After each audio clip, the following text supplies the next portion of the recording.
Boruto gumamit ng Mount Nyobyoko Toads. Boruto at Kawaki muli nang nagtagpo. Rasengan Uzuhiko ay nireveal na kung gaano talaga kalakas. Ten-tail beast na tagpuan na. Yan nga lang ang iilang mga pangyayari na makikita dito sa Boruto 2 Blue Vortex Chapter 3 spoilers. At dito nga sa videong ito ay dadaanan nga natin ang lahat ng spoilers na nakuha nga natin para sa Chapter 3. Kaya pindutin mo nga muna yung like and subscribe para updated ka sa mga news and updates tungkol sa Boruto at Naruto. At tinangang simulan. So itong mga spoilers nga na ito guys ay galing lamang sa Twitter user na si Abdul Zol2. At salamat nga sa kanya dahil meron nga ditong summary. Kaya alam nga nating lahat yung mga mangyayari sa bawat panel. So sa unang part nga ng Chapter 3 mukhang itinuloy nga dito guys yung laban dito ni Boruto against Code. Dito nga ay aatakihin nitong si Boruto si Code gamit ang Rasengan Uzuhiko. Ngunit agad nga itong ikinontra nitong si Code sa pamamagitan ng pag-teleport sa likod ni Boruto gamit ang claw marks. At dito nga ay inunahan niya na si Boruto sa unang atake. Sinanggangan ni Boruto dito yung atake ni Code at dito nga ay nagulat si Code dahil yung chakra nga ng Rasengan Uzuhiko ni Boruto ay bigla na lang pumalibot at nag-rotate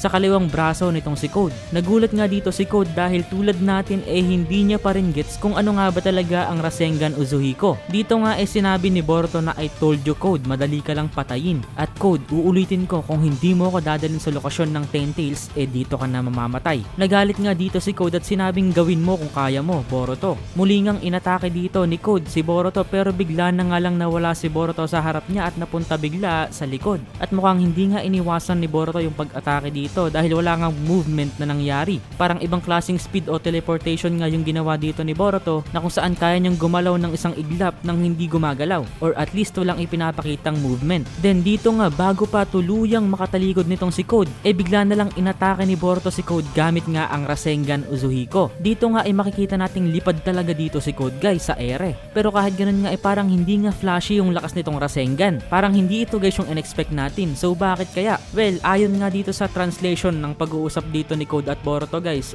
matapos ngang hindi makabangon nitong si Code. Oo guys, hindi nga makabangon dito si Code at hindi niya maintindihan kung bakit. Para bang yung kapangyarihan ng Rasengan Uzuhiko nagstay at hindi umaalis sa katawan niya. Na kung saan ito nga yung dahilan kung bakit hindi siya makagalaw at iniinda nga niya yung damage na dulot ng Uzuhiko. Dito nga in-explain ni Boruto kung ano ang Rasengan Uzuhiko. At itong Rasengan Uzuhiko nga guys mukhang isang technique na gawa nga sa tinatawag na Star Chakra. Hindi ako sure guys kung Star Chakra o Planetary Chakra dahil at this point nga hindi pa nga sure kung ano talaga yung tunay na translation tungkol dito sa Rasengan Uzuhiko. Pero yung rotation nga daw ng star o buong planetang Earth naka-embed nga daw dito sa Rasengan Uzuhiko. At dahil yung chakra nga ng planet o star andito sa Rasengan, yung pag-ikot nga ng star o planeta in sync dito sa Rasengan. At mukhang dahil nga dito dahil permanente nga yung pag-ikot ng planeta o star magiging permanente din yung ikot o damage ng Rasengan Uzuhiko dito sa katawan ni Code hanggang sa mamatay siya. So isang killer jutsu talaga itong Rasengan Uzuhiko pala guys. Kaya pala nitong patayin yung mismong tatamaan nito. Hindi nga natin alam guys kung isa itong Shinjutsu o Divine Miracles o Divine Arts ng Otsutsuki Clan na natutunan nitong si Boruto. Pero sa tingin ko nga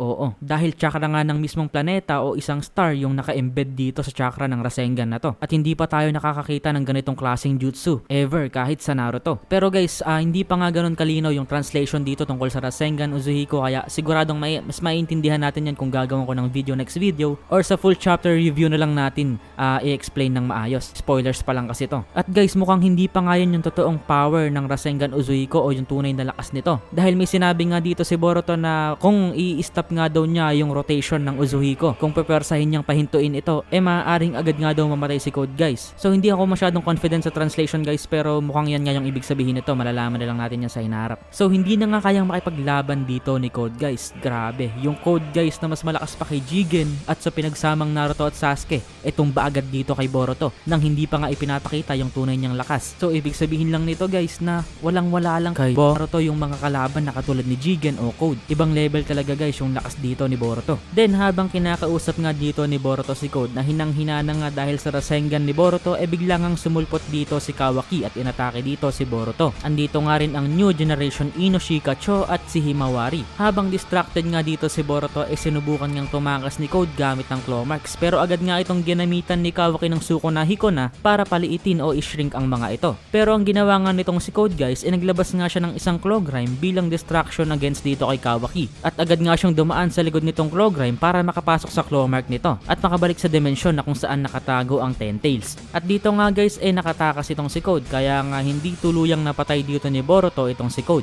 Pero nakatulong nga ito sa kanya dahil malalaman nga niya dito kung saan na nagpunta itong si Code at kung saan niya rin itinago ang Ten Tails. Matapos nga may pag-uusap na dito sa pagitan ng Inoshikacho, Kawaki at Boruto. At may nabanggit nga din sa atin dito si Himawari na hindi ko alam kung ano. Curious nga ako guys dahil si Himawari nga yung nasa chapter cover ng chapter 3. So feeling ko baka may special dito tungkol kay Himawari. Well, baka malaman na lang natin yan siguro sa full translation yung tama na talaga. So dito nga sa muling paghaharap ni Kawaki at Boruto mukhang magkakaroon na naman ng isang matinding laban sa pagitan ng dalawang Otsutsuki na to. At siguradong kapag naglaban nga sila dito guys hindi nga maiiwasan ng pagkawasak ng buong Konoha dahil sa lakas ng power levels nilang dalawa. Pero kahit nagtatrash talkan nga silang dalawa guys mukhang yung focus nga dito ni Boruto hindi kay Kawaki. Makikita nga natin dito sa leeg ni Boruto na may nakatagong palaka. Ito nga yung uri guys ng palaka na ginagamit din ni Kashin Koji sa pag-sneak in niya at pagkalap ng mga information. Tulad na nga lang noong pinanood ni Kashin Koji yung laban ni Sasuke at Naruto against Jigen, gamit din yung similar na itsura ng palaka. Ibig sabihin nga guys mukhang nagtraining nga itong si Boruto sa Mount Nibyoku or at least nakasama niya itong si Kashin Koji. At ilang beses na nga tayong gumawa ng theory videos sa time skip na kung saan baka nga nakasama nitong si Boruto si Kashin Koji at mukhang tama nga tayo guys. Mukha pa lang naman, hindi pa tayo sure. At bukod nga rin kasi guys dito sa Toads magkamukha nga rin talaga yung design at mannerisms itong si Boruto at Kashin Koji. Kung titignan nga natin sa character design, yung cloak, yung belt, yung pants or yung pambaba ni Boruto magkamukha naman talaga. Kaya posible talaga tong nangyari guys. At sobrang laki ng chances, siguro 90%. Malalaman nyo kung bakit mamaya. Abangan nyo sa dulo guys kung bakit. So itong palaka nga na ito guys ay konektado nga sa isang palaka na itinanim nitong si Boruto dito kay Code bago pa man tuluyang makatakas si Code mula sa Konoha. At dito nga nasa ibang dimension nga si Code na kung saan makikita nga ang main body o katawan ng Ten-tailed Beast. At ito nga yung nakita ng palaka dito guys na inireport nga nitong palaka dito kay Boruto. Kaya naman ngayon nga alam na nitong si Boruto yung coordinates nitong dimension na ito at ngayon nga may access at kaya na ring puntahan ito ni Boruto. Pero guys kung makikita nga natin dito yung Ten Tails sobrang tindi nga yung iniliit nitong Ten Tails dahil sigurado nga na dahil nga sa Clograms nauubos na yung chakra at nade-drain na siya dahil rin sa kagagawan nitong si Code. Kaya nga mukhang malnourished na itong Jubi na to guys. At mukhang in-emphasize nga din dito guys sa huling panel ng chapter 3 itong Toads ni Boruto. Dahil may side text nga dito na ang translation nga Boruto drove away Code with the overwhelming power of his technique. What about the two Gammas or Toads that follow? What about them? Kanino sila galing? Kay Kashin Koji ba? Are Toads from Mount Nibyoku? Siguradong sa susunod nga na chapter guys makikita natin ang pagbabalik ng isang major character sa storya ng Boruto na alam kong alam nyo na nga rin guys kung sino. Mukhang may iba pa nga naging kakampi dito guys si Boruto bukod nga kay Sasuke. Comment down guys yung thoughts nyo about dito sa chapter spoilers at sa mga katanungan nyo na pwede natin gawa ng video in the future. Abangan nyo guys yung mga susunod pa nating video tungkol dito sa chapter na to. Anderson pa out. Peace.